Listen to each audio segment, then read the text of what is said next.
Concentration, concentration, concentration. That is one of the key themes to environmental training. But how do we develop concentration? How do we develop the knack to be able to focus the mind? Putting aside desire, or wanting to, or needing to, there are techniques, and willpower is one of them.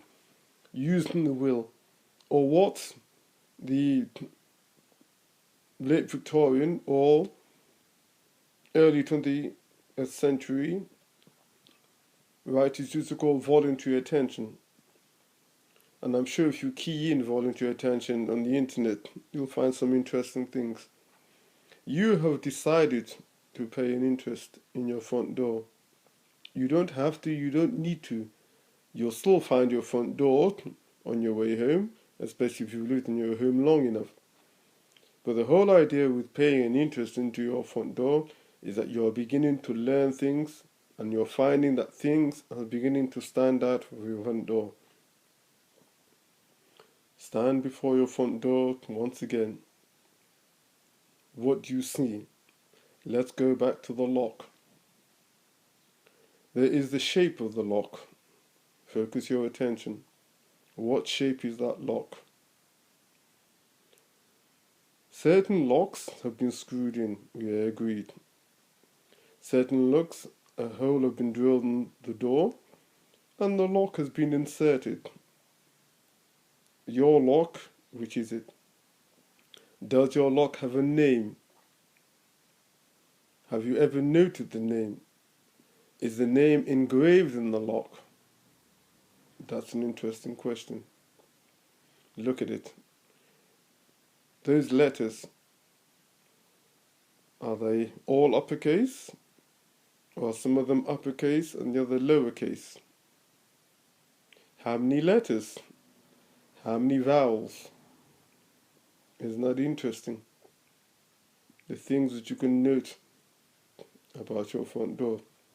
If you've got more than one lock, do these locks all have names? Or do some of them have names and some of them not have names? Looking at your door, we think of the number. How do people know that they've arrived to your door? Well, there could be a number on the gate, if you have a gate. The number could be actually on glass well above the door. That's how some of the doors are in England. I have known doors where there was no number, so when you came in the dark, you were constantly having to use the next door neighbour in order to find your way to that particular cone. So looking at this door, is the number painted on? Or has it been screwed on? If it's been screwed on, does it mean that on a night of trick or treat that people could unscrew the number and put it on another door? Who knows? So that's where is the number? Is it at the highest point of the door? Is it in the middle part above the letterbox? It would be very strange for the number to be all the way down below, above the letterbox, if the letterbox is in the lowest position of the door. Look at your door and note where the number is.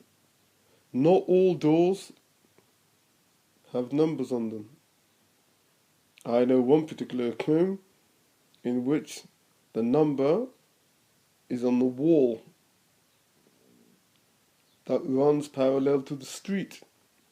Then you go up a number of steps and then you arrive to the door.